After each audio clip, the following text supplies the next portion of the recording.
नमस्कार छात्रों। आज हम लोग जो टॉपिक डिस्कस करेंगे उसका नाम है MDM यानी मध्याह्न भोजन योजना या दोपहर का भोजन योजना। बहुत ही इम्पॉर्टेंट योजना, महत्वाकांक्षी योजनाओं में से एक है। MHRD मिनिस्ट्री ने यानी भारत सरकार का ministry of human resource development ने 5 अगस्त 1995 को एक योजना प्रारंभ की जिसमें वर्तमान में स्कूली कार्य दिवसों पर मुफ्त पके हुए भोजन की व्यवस्था बच्चों को कराई जाती है। ये महत्वाकांक्षी योजना इसलिए है क्योंकि ये बच्चों को कुपोषण से दूर और सामाजिक समानता, सोशल इक्वलिटी के लिए बहुत ज़्यादा एम्पावर करती है।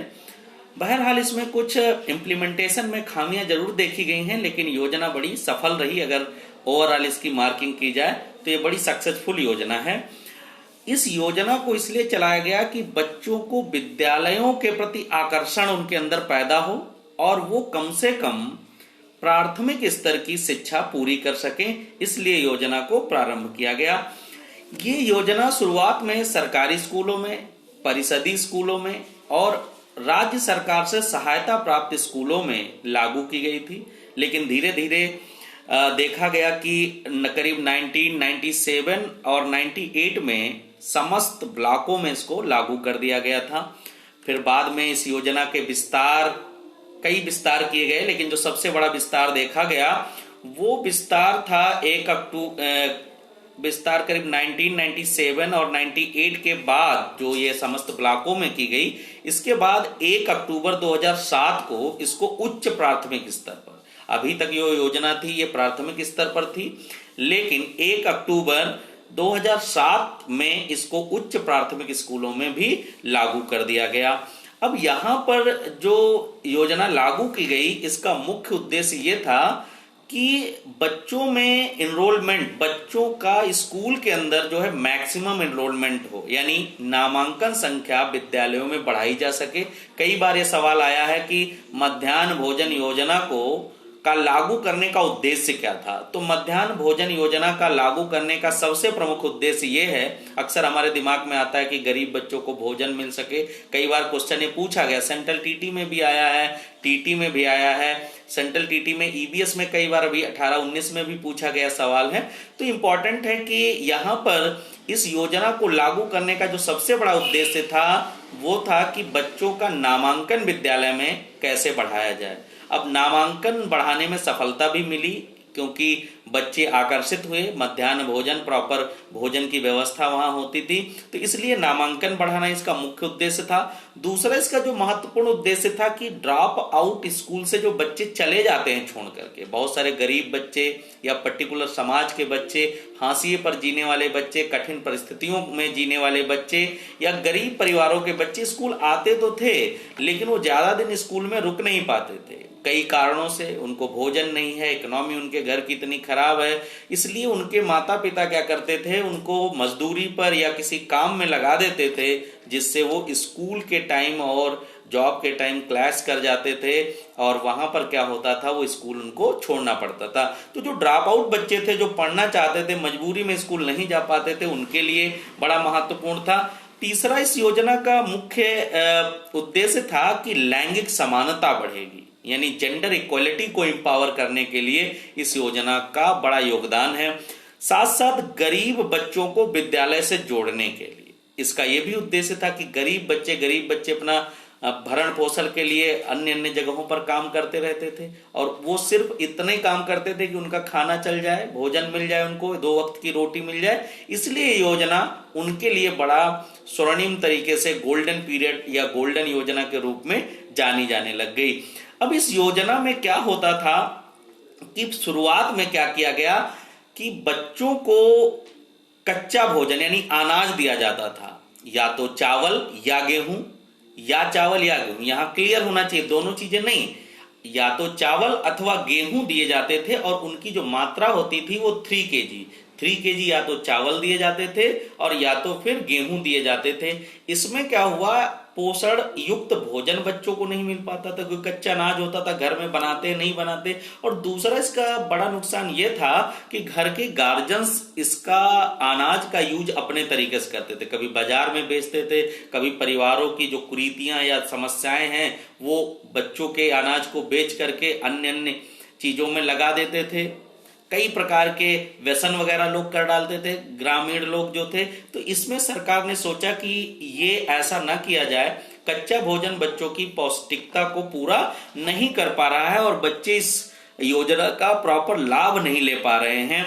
इसलिए 28 नवंबर 2001 में माननीय सर्वोच्च न्यायालय ने आदेश दिया कि जो प्राथमिक स्तर के बच्चे, इनको कच्चा अनाज ना दे करके इनको क्या किया जाए, पका हुआ पौष्टिक आहार उपलब्ध कराया जाए।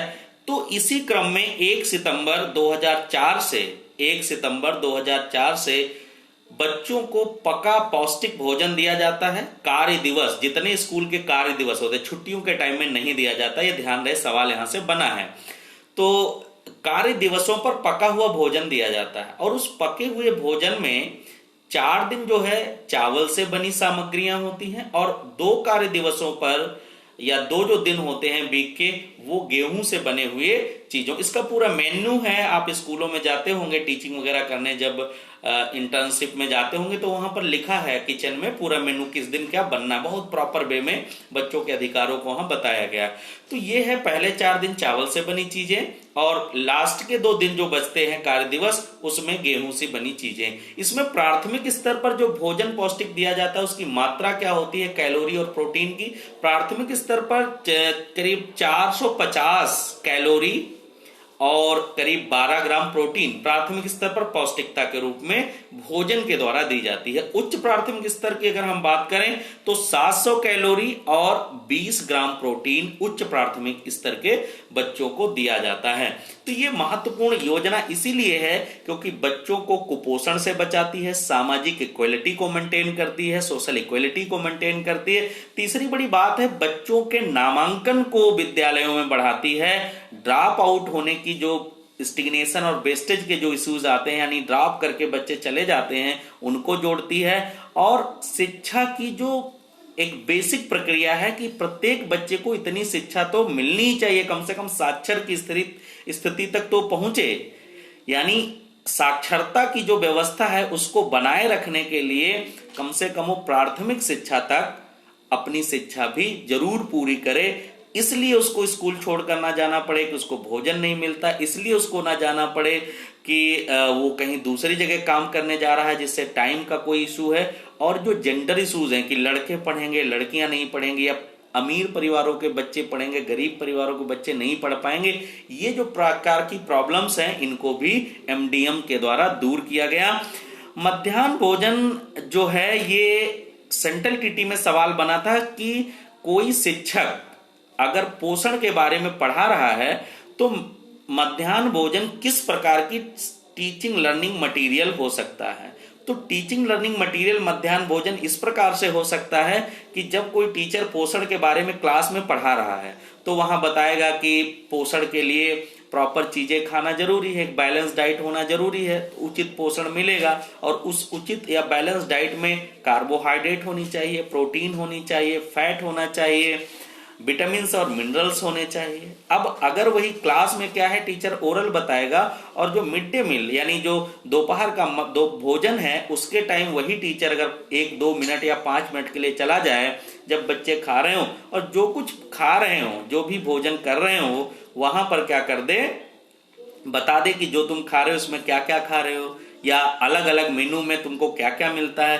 तो एक अच्छी पर्यावरण या पोषण को समझाने के लिए टीचिंग लर्निंग एड की तरह भी यूज किया जा सकता है। सेंट्रल टीटी में जूनियर स्तर पर भी यहां से सवाल आया था कि मिड डे मील क्यों लाया गया, इसका ऑब्जेक्टिव क्या है कि बच्चों को भोजन टाइम से मिले, गरीब बच्चों को भोजन मिले और कई प्रकार के ऑप्शन। तो उसका सबसे बड़ा ऑब्जेक्टिव जो है मिड डे मील का वो ये है कि बच्चों को इनरोलमेंट उनका स्कूल में बढ़े, नामांकन संख्या अधिकतम हो, उनका स्कूल के प्रति आकर्षण बढ़े, इसलिए मिड डे मील शुरू किया गया था और बहुत सक्सेसफुल रहा। अभी भी ये प्रक्रिया चल रही है। Thank you.